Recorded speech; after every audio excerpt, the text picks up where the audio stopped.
Salut les investisseurs et bienvenue dans l'épisode 4 de ce challenge bourse, un challenge à travers lequel j'essaie d'amener mon portefeuille de 0$ à 100 000$. Je trouvais que c'était un challenge intéressant et c'est pour ça que j'ai décidé de le filmer et de le partager avec vous. Alors il y a eu un petit peu de changement dans mon portefeuille ces derniers mois et je vais vous montrer tout ça dans cette vidéo. Et en même temps, cet épisode 4, je pense que c'est l'épisode qui va m'aider à atteindre les 10 000 abonnés sur la chaîne. Donc si vous n'êtes pas encore abonné, abonnez-vous en cliquant sur le bouton juste ici en dessous. On va parler de NIO comme d'habitude, on va parler de Senseonics, Alpine 4, on va parler de Apple et toutes les entreprises que j'ai dans mon portefeuille. Donc mettez déjà un gros pouce bleu sur cette vidéo, ça aide vraiment la chaîne. Et sans plus attendre, on se lance dans cet épisode 4 de mon challenge bourse. C'est parti!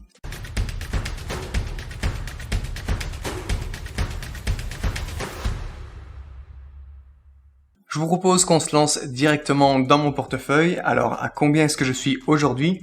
Eh bien, la valeur de mon portefeuille aujourd'hui s'élève à 18 221,85$ pour un montant total investi de 14 903$.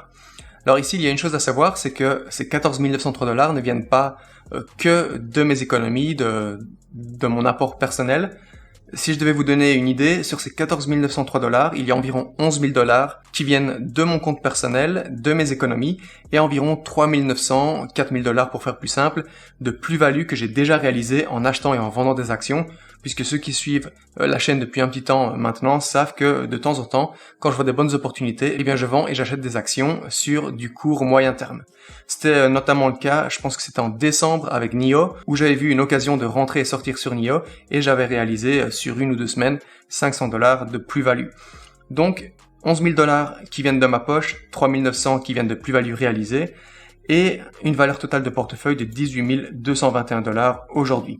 Ce qui représente une augmentation de 22,2% et un gain latent parce que je n'ai pas encore revendu ces positions, elles font partie de mon portefeuille et je compte les garder sur du long terme, de 3 317$. Donc ce que je vous propose de faire, c'est de regarder un peu les actions qui sont dans mon portefeuille et je vais vous dire ce qui a changé comparé à la vidéo challenge épisode 3. Donc on va commencer tout en haut avec Pfizer, rien n'a changé, Pfizer je compte le garder encore un petit temps puisque je pense que tout doucement on va voir les retombées économiques des vaccins justement, donc je pense qu'on va voir le cours de l'action continuer à grimper un petit peu. Je suis à 15% de gains et 112$ de gains latents. Disney, vous savez que c'est une de mes entreprises préférées, je possède 7 actions, c'était la première action que j'ai achetée, on peut le voir ici, depuis combien de temps je l'ai, ça fait 412 jours que je possède Disney dans mon portefeuille, donc c'était vraiment les premières actions que j'ai achetées quand j'ai commencé à investir il y a un peu plus d'un an et demi maintenant. Et j'ai pour le moment un gain latent de 530$ sur Disney, augmentation de 75%, donc très très bon rendement sur Disney et je pense que ça va encore progresser. J'en ai déjà discuté plusieurs fois, je pense qu'avec Disney+, qui concurrence énormément d'autres plateformes de streaming comme Netflix, etc., je pense vraiment que Walt Disney va continuer à progresser, surtout avec la réouverture des parcs prochainement. Ensuite, Coca-Cola, entreprise solide que j'ai dans mon portefeuille, qui paye un petit dividende sympa d'un peu plus de 3%. Je possède 21 actions. Berkshire Hathaway, excellente entreprise également, l'entreprise de Warren Buffett. Je suis à 66% de plus-value sur Berkshire Hathaway. AT&T, je suis en train de me poser la question si je ne revendrai pas justement AT&T. Je possède 12 actions. Alors certes, le rendement du dividende est excellent, très élevé, 7,18%, et ces 12 actions me rapportent 24$ par an.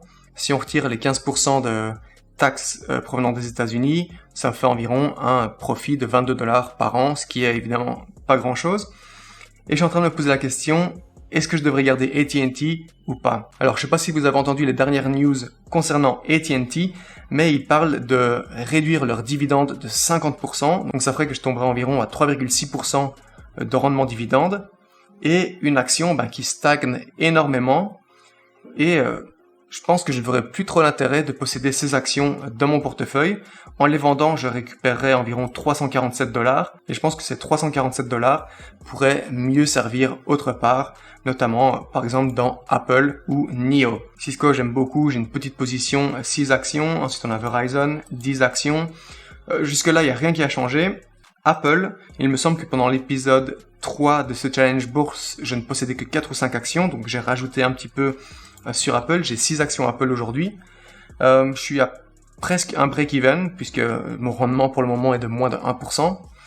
J'ai également du Realty Income. Realty Income, il me semble que j'avais 3 ou 4 actions, donc j'en ai racheté.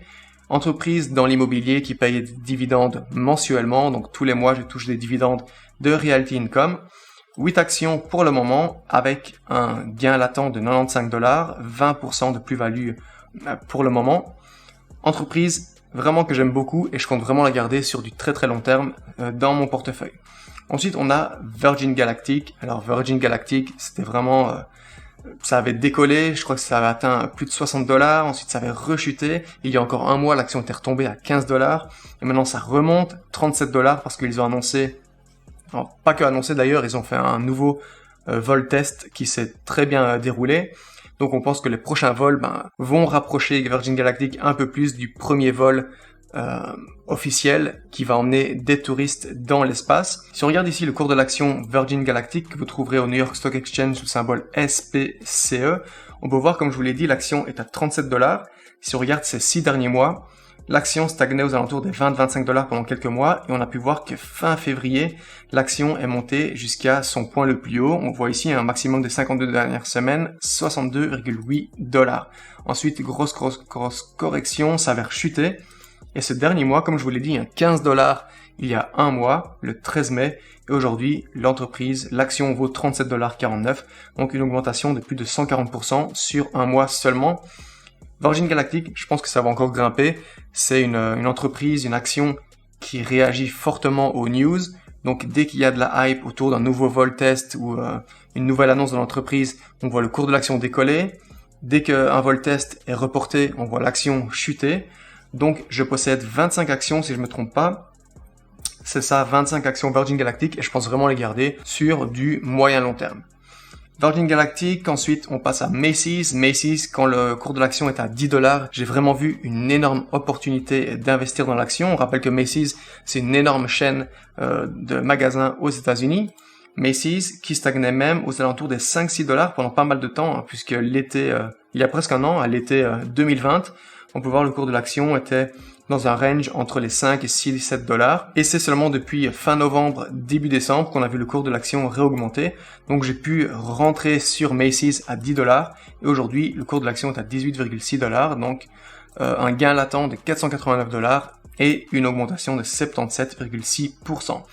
Ensuite, NIO, je vous en parle, je vous bassine avec NIO dans beaucoup de vidéos parce que c'est une entreprise que j'aime vraiment et sur laquelle j'investis vraiment sur du très très long terme. NIO, je possédais, je pense, 50 actions lors de l'épisode 3 du Challenge Bourse. Aujourd'hui, j'en possède 75 et j'ai réussi à diminuer un petit peu mon PRU puisqu'il était aux alentours des 43$ et maintenant il est à 41,8$. L'action NIO est aujourd'hui à 43,50$, donc je suis à 4% de rendement et 127$ de plus-value.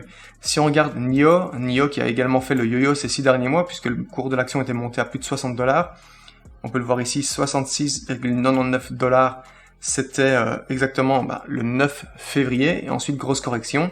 Et il y a un mois, si vous vous souvenez bien, si vous suivez la chaîne, il y a un mois, je vous ai dit que à 30$, 31$, 33$, 35$, NIO c'était une excellente opportunité d'achat. Donc si vous êtes rentré sur NIO à ce moment-là, félicitations parce qu'aujourd'hui, vous devez être à environ 30-40% de rendement en l'espace d'un mois seulement. Et si vous êtes rentré un peu plus tard, comme moi, aux alentours des 40-42$, eh bien aucune inquiétude, sur du long terme, NIO, je pense vraiment que ça va être gagnant. Donc, après NIO, où j'avais renforcé et pris 25 actions en plus, on passe à Senseonics, qui est mon penny stock préféré. Et Senseonics, je vais vous montrer le cours de l'action ce dernier mois, stagnait entre 1,50$, 1,70$, voire 2$ pendant quelques temps. Et la semaine passée, vendredi, on a vu un bond dans le cours de l'action, car Senseonics a présenté un rapport très très positif concernant leur capteur de 180 jours. Donc, le cours de l'action a grimpé, sans que je dise de bêtises, de presque 50% en une journée seulement. Ensuite, ça a stagné pendant 2-3 jours, aux alentours des 3$. Et hier, on a vu le cours de l'action faire un petit bond en fin de séance et passer de 2,80$, 2,90$ à 3,40$. Senseonics, entreprise que j'aime beaucoup, j'ai investi pas mal puisque je pense que Senseonics représente 17% de mon portefeuille. Je sais que c'est risqué. J'ai une grande tolérance au risque, Donc si vous n'avez pas cette tolérance, parce que Senseonics, soyons clairs, ça reste un penny stock, ça reste très risqué, n'investissez pas dans Senseonics, sauf si vous êtes prêt à perdre cet argent. Je vous le dis clairement, Senseonics, ça peut être risqué. J'ai 1000 actions à un PRU de 2,56$ et le prix récent de 3,43$. Donc pour le moment, je suis sur $874 de plus-value latente et 34% de rendement. On passe ensuite à Palantir. Palantir, la seule action qui est dans le rouge dans mon portefeuille. Je suis à moins 7% et je suis avec des pertes latentes de moins 98, presque moins $100 sur Palantir. Alors où se trouve Palantir? Juste ici, on peut voir ces 6 derniers mois, Palantir également. Je pense qu'il y avait une grosse hype autour de ces valeurs fin janvier, début février. Palantir était monté, on peut le voir ici, à $45 par action. Ensuite, ça avait rechuté et j'avais décidé de rentrer sur Palantir à $26 par action. Le cours de l'action avait chuté. On a vu ces dernières semaines le cours descendre même jusqu'à 17 et $18 début mai. Et depuis, ça a bien repris, environ 30%. Mais n'empêche que je suis quand même dans le rouge. Quand l'action avait baissé et était descendue à 17-18$, j'avais décidé de ne pas renforcer puisque je possédais déjà 50 actions Palantir. Donc je voulais pas renforcer parce que ça représente déjà presque 9% de mon portefeuille, ce qui est déjà un petit peu beaucoup. J'aurais pas dû investir autant. C'était une petite erreur de ma part, mais je crois en l'entreprise. D'ailleurs, ils viennent de signer un nouveau contrat avec le gouvernement américain pour environ 11 millions de dollars il y a quelques semaines si je me trompe pas. Et donc, même si c'est dans le rouge aujourd'hui, pas de souci, je ne renforce pas, je garde, je hold sur du moyen long terme. Ensuite, on a Alpine 4. Alpine 4, encore un penny stock. Mon PRU est de 3,57. Aujourd'hui, le cours de l'action est de 3,65$. J'ai investi environ $1000 dans Alpine 4. C'est une entreprise également dans laquelle je crois sur du moyen long terme. Et ce qu'on attend, il y a une grosse news qu'on attend, c'est l'ajout de Alpine 4 au Nasdaq. Et dès que ça va arriver, je pense qu'on va également voir un bond dans le cours de l'action. Et la dernière action de mon portefeuille, c'est Paysafe que j'ai ajouté récemment. On peut le voir ici, je l'ai ajouté il y a 26 jours. J'ai acheté 50 actions Paysafe à $10,90. Je trouvais que c'était une excellente entreprise. Et je pense que sur du long terme, ça va être également une entreprise gagnante. Donc j'avais ouvert une position.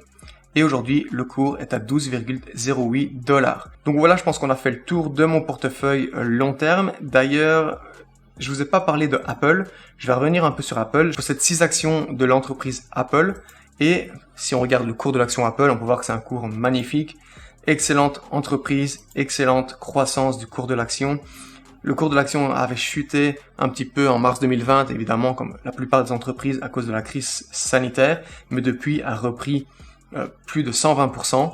Donc Apple, c'est une entreprise dans laquelle je crois énormément. L'entreprise pèse plusieurs milliers de milliards de dollars. Et sur du très long terme, Apple, je pense que c'est garanti que ça soit gagnant. D'ailleurs, ils ont annoncé plein de projets, notamment les voitures électriques, la Apple Car d'ici à 2024-2025. Donc Apple, grosse société solide dans laquelle j'investis. Et dès que je peux renforcer, je pense que je vais renforcer en reprenant quelques actions. Et si jamais ça vous intéresse, Apple paye un mini dividende d'environ 0,65%. Mais évidemment, le dividende, c'est pas pour ça qu'on investit dans Apple. N'hésitez pas à me dire juste ici en dessous dans les commentaires si vous pensez que je devrais investir dans certaines entreprises ou bien me diversifier un peu plus dans tel ou tel secteur. N'hésitez pas à me dire tout ça ici en bas dans les commentaires. Je me ferai un grand plaisir d'en discuter avec vous. On arrive bientôt aux 10 000 abonnés sur la chaîne, donc je ferai une vidéo spéciale pour l'occasion. Si vous n'êtes pas encore abonné, abonnez-vous en cliquant sur le bouton juste ici en dessous. Si vous avez aimé cette vidéo, eh bien cliquez également sur le pouce bleu, ça aide vraiment la chaîne à se développer. Donc merci à tous d'avoir regardé cette vidéo et en attendant la prochaine, je vous dis salut, ciao ciao.